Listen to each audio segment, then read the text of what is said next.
Section 4.4 is on increasing and decreasing functions. The first derivative test for relative extrema. Relative extrema mean mins and maxes.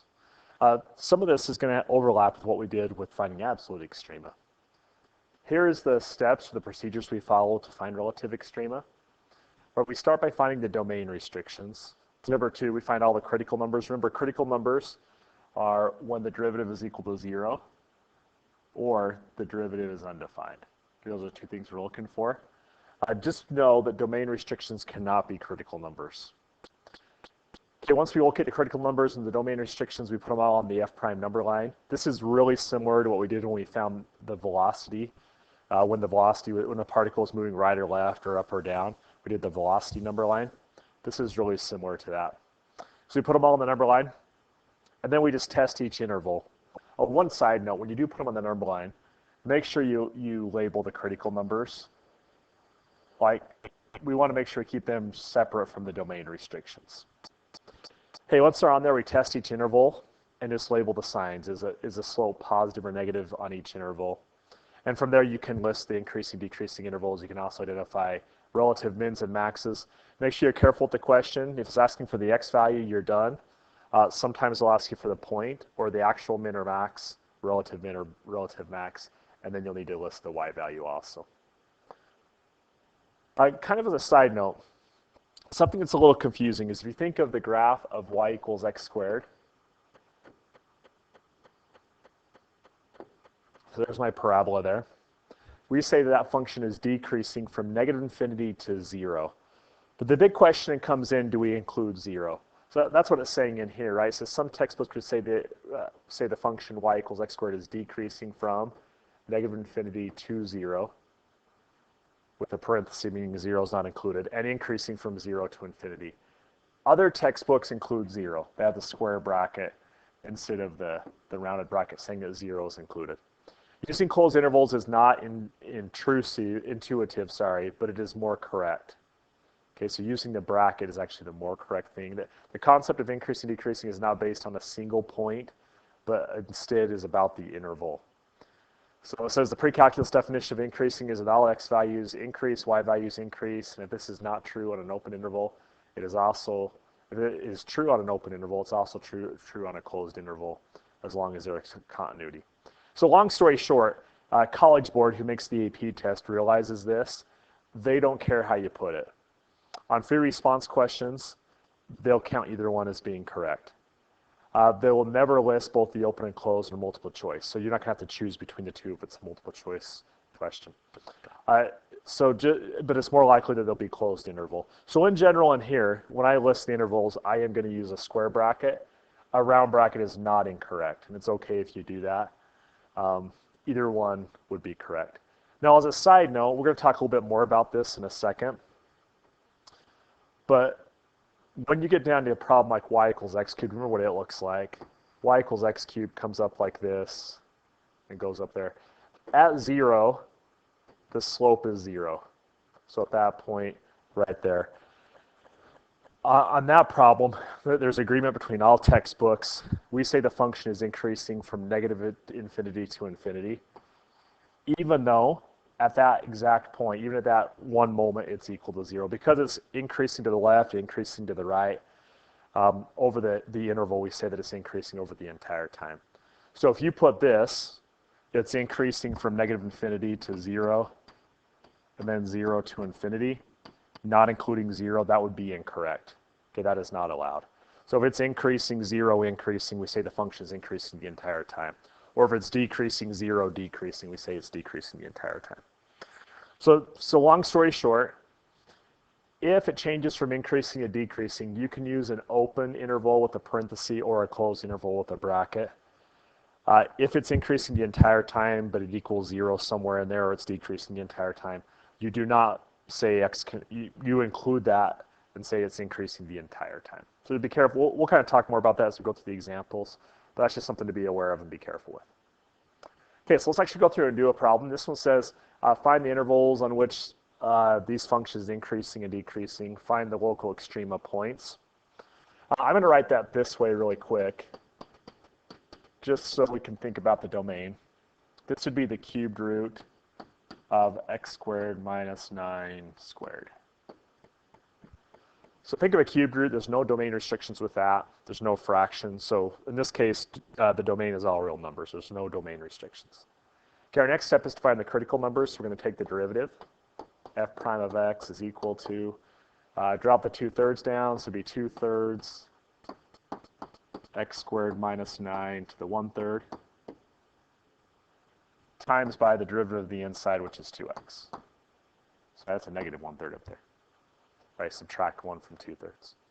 Okay, let's rewrite that. This comes out to be, I'm going to move that down to the bottom, and times by the 2. So it'd be 4x over 3 cubed root of x squared minus 9. So there is my derivative. Let's find the critical numbers. So my critical numbers are when the derivative is undefined or equal to 0. So undefined, that would be when we do have a fraction now. That's when the bottom's equal to 0. Well, the bottom will equal 0 when the cubed root equals 0, and the cubed root will equal 0 when x squared minus 9 equals 0. So the function will be undefined when x squared minus, the derivative will be undefined when x squared minus 9 is equal to 0. So if we solve that, we get x equals plus or minus 3. My other critical number comes when the derivative is equal to 0. So that would be, this is a fraction. So a fraction equals 0 when the top equals 0. So my other equation I'm going to solve is when does 4x equals 0 divided by 4. So those are my critical numbers. Actually, I'll label them as critical numbers at plus or minus 3 and 0. Okay, our next step is we do the f prime number line. So it looks like this. Okay, list those. So I have 0, negative 3, positive 3. So those critical numbers, they split our f prime number line into those intervals. And on those intervals, they have to always be increasing or decreasing. So I just need to test and see which one it is. When you test this is important, we're plugging it into the derivative.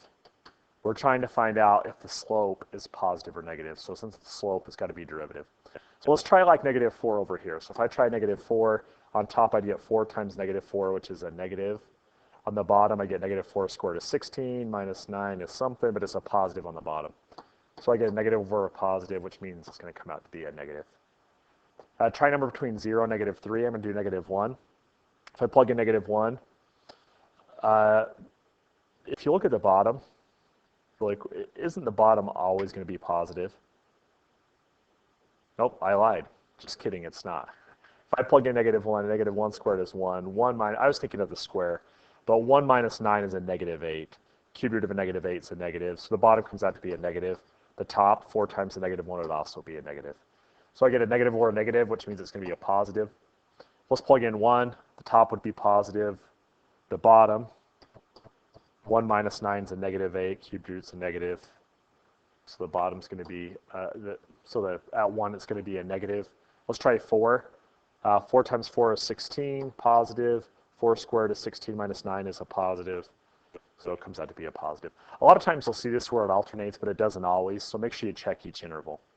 So the question is, find the intervals in which the function is increasing and decreasing and find all the local extrema points. Local means relative. Okay, same thing. Okay, so it is increasing from negative 3 to 0 on this interval. And it's increasing, whoops, remember we talked about, you can put the rounded parentheses, I'm going to put those, and it's also increasing from 3 to infinity. It's decreasing from negative infinity to negative 3, and from 0 to 3. And then it says local extrema points. You've got to think about this for a second. It's going from a negative slope, right, negative slope, to a positive slope at negative 3. That means it has to be a min. So we're going to say a relative min at negative 3 something. It wants us to find a point, so we've got to find the y value. The next one, let's do the max over here.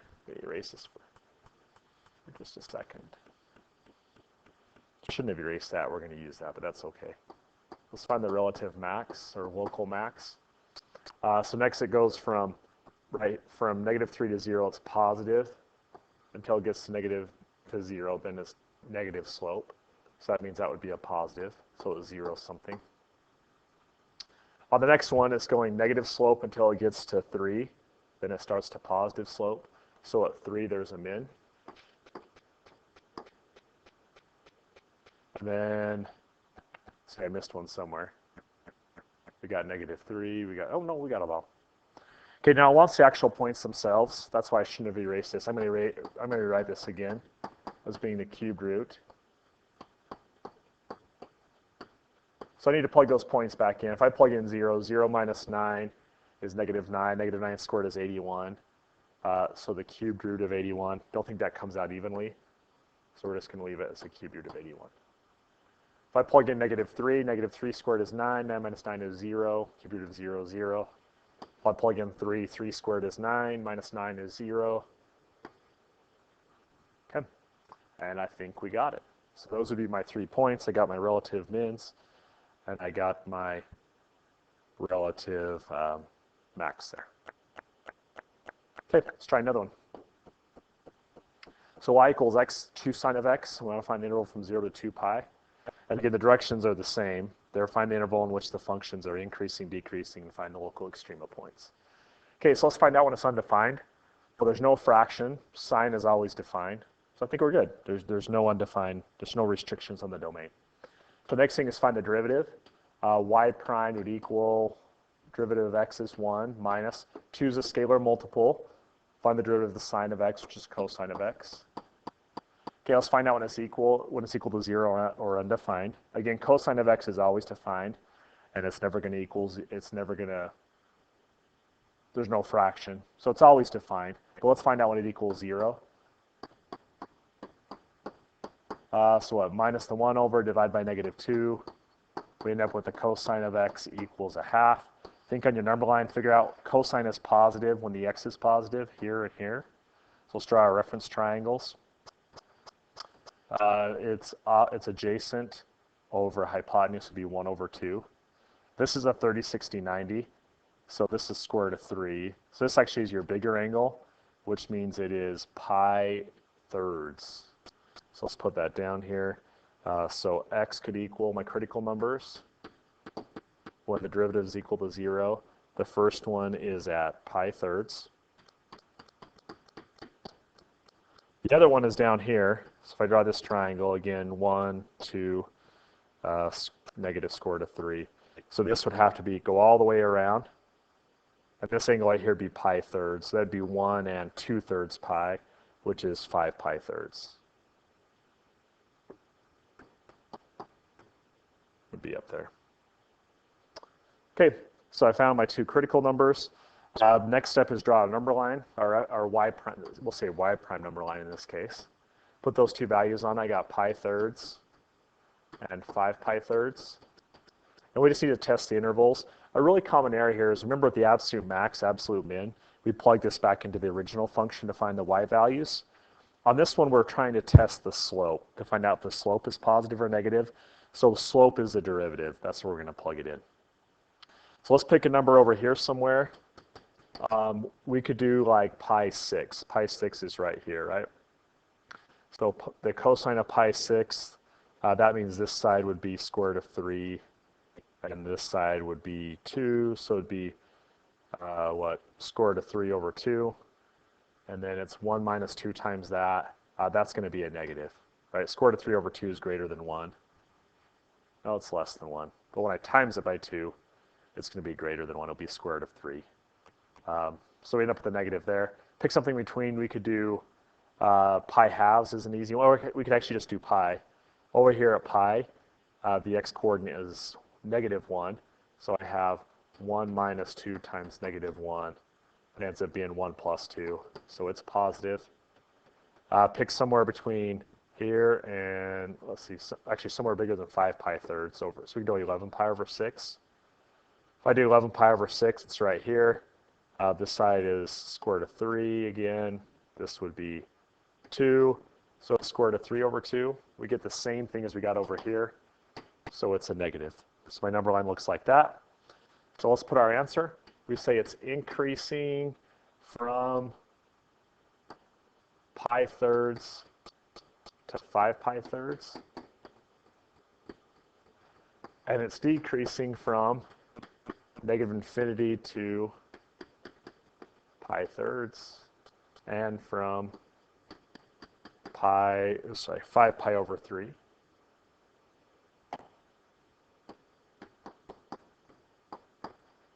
To infinity. A relative max and relative mins. So think about this for a second. The slope is decreasing until it gets to there. Then it changes to increasing.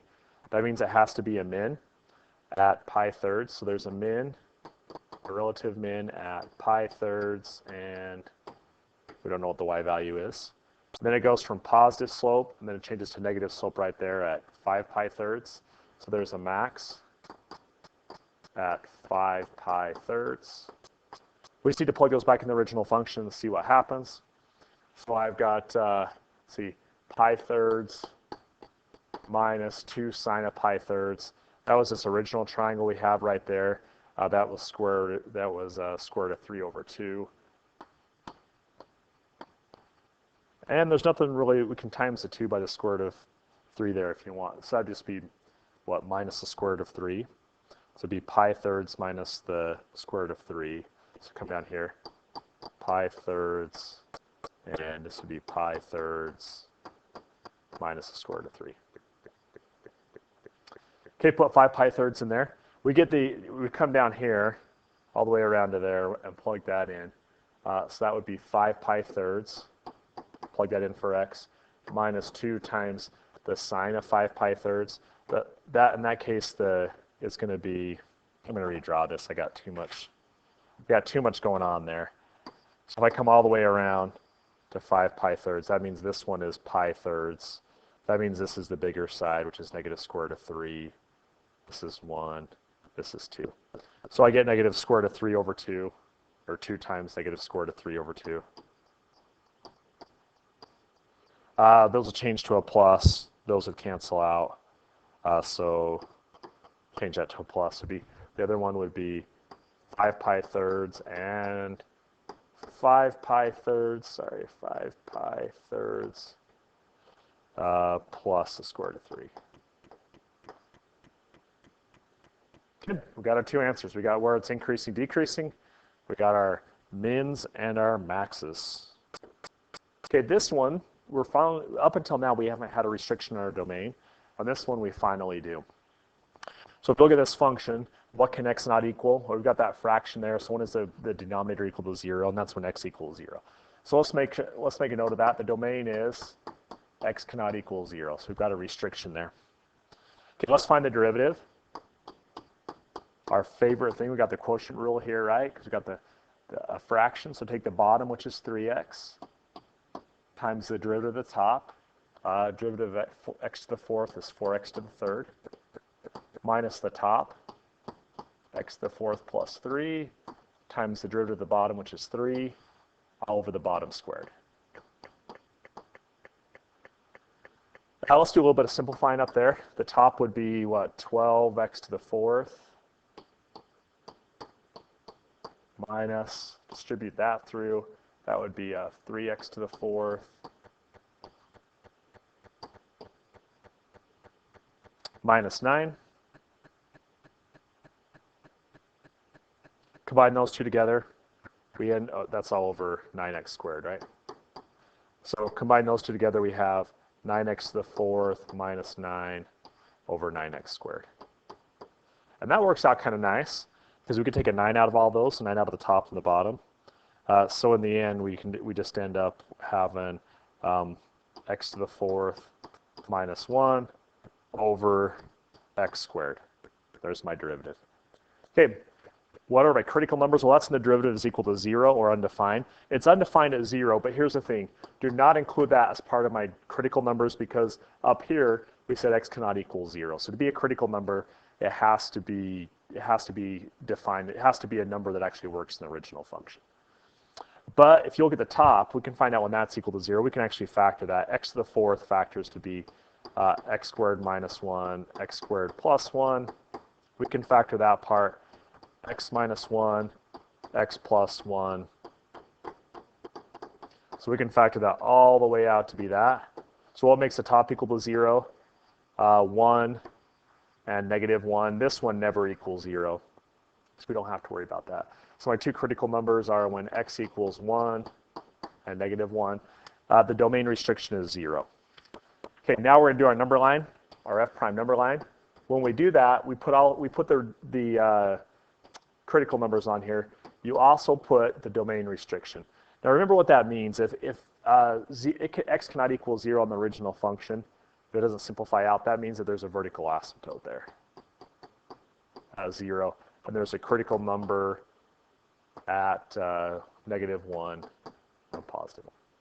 Okay, test each of those intervals. Include the interval. You have to include, there's 4 of them. There's this, this, this, and this.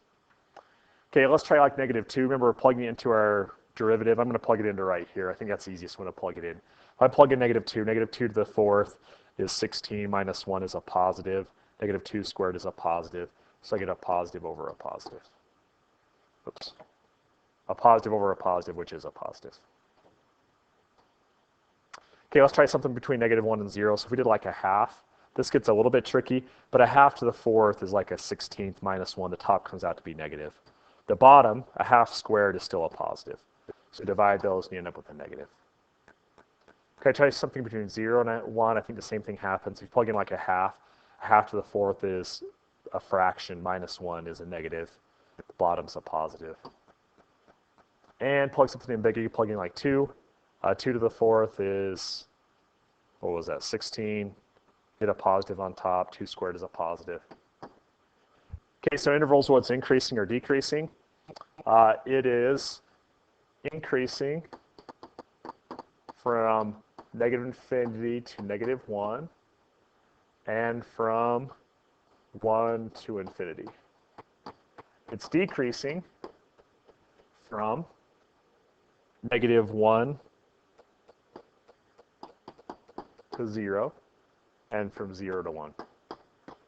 Now we talked about that whole thing, do we include 0? The reason why we don't include 0 is because it's undefined there. Okay, so that's why we have to do it as two separate intervals, because at 0, if the function's not defined, it cannot be increasing or decreasing.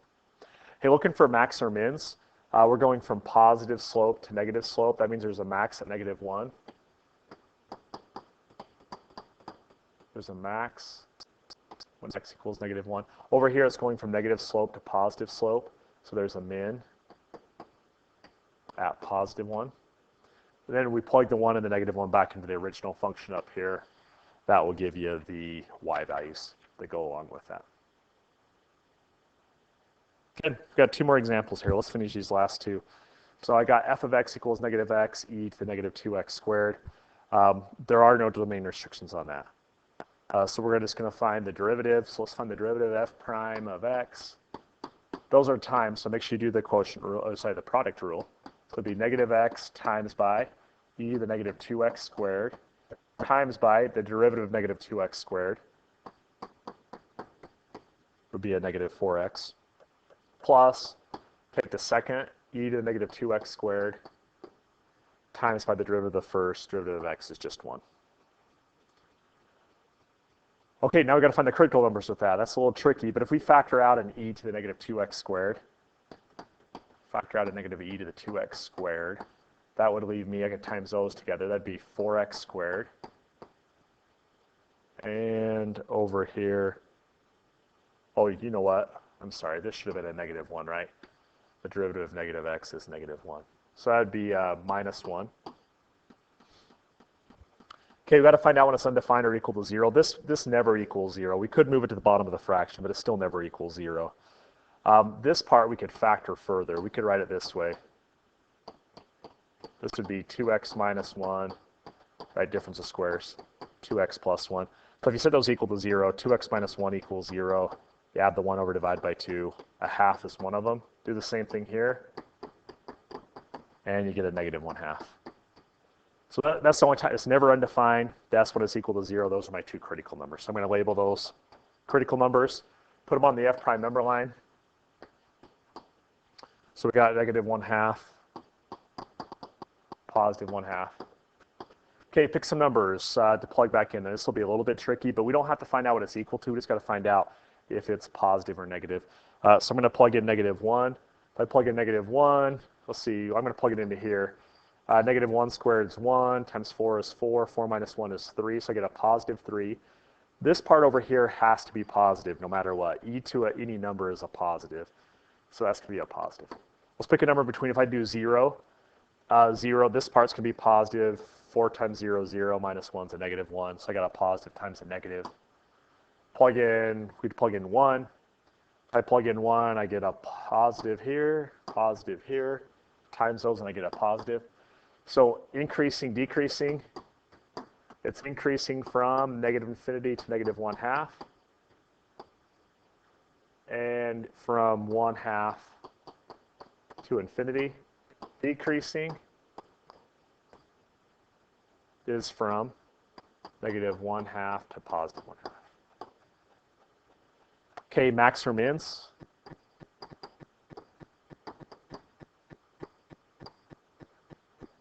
If you look back up here, it's going from a positive slope to a negative slope, so there's a max at -1/2. Plug a -1/2. When you plug it in the original function up here. So I have a -1/2 would be a +1/2. E to the -1/2 squared is a +1/4 times -2 would be -1/2. Just leave it like that. We don't need to simplify that any further. There's a min. It goes from negative slope to positive slope right there. So there's a min at a +1/2. You plug in a +1/2, we get a -1/2 e to the -1/2. Okay, a bit of work, right? But the steps are the same. Find out if the original function is undefined.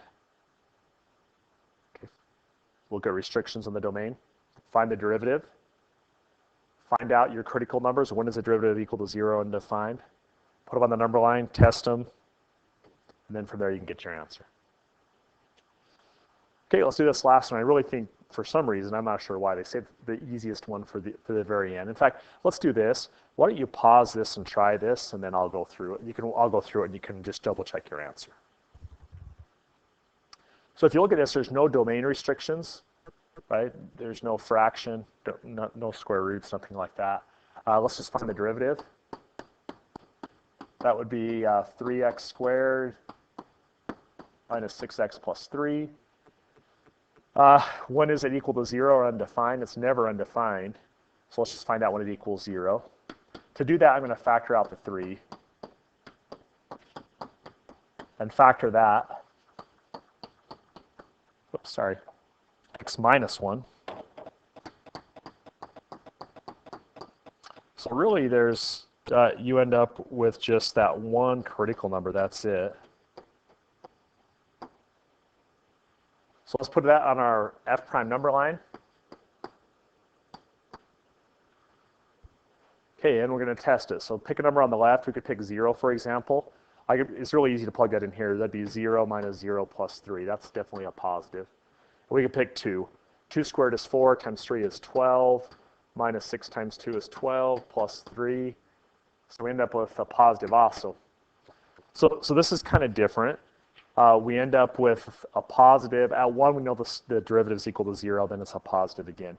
So this is what we're talking about. When I describe this, I do not say it has positive slope from -infinity to 1 and 1 to infinity. Instead, I just say it's increasing from, even though it's equal to 0 at 1, because it's positive to the right and left of that, we say it's increasing over the entire functions from -infinity to infinity. When that happens, look at this note in your book. When that happens, we say the function is strictly monotonic. Okay, what that means is it's either strictly increasing or strictly decreasing. So a couple of things. Not every critical number produces a relative max or relative min, right? We got a critical number of 1, it was not a relative max or relative min. And even though the slope of x equals 1 is 0, the function is always increasing. Okay. So if it goes positive, 0, positive, it's always increasing. If it goes negative, 0, negative, it's always decreasing. So those are a couple things just to be aware of, a couple catches on that. Sorry this was so long. but hopefully that helps. There's all your examples. Let me know if you have questions. This is a really important concept. We're going to use this in a bunch of applications. Plus, it just by itself just comes up on the AP test a lot. So it's something we want to make sure we're really good at.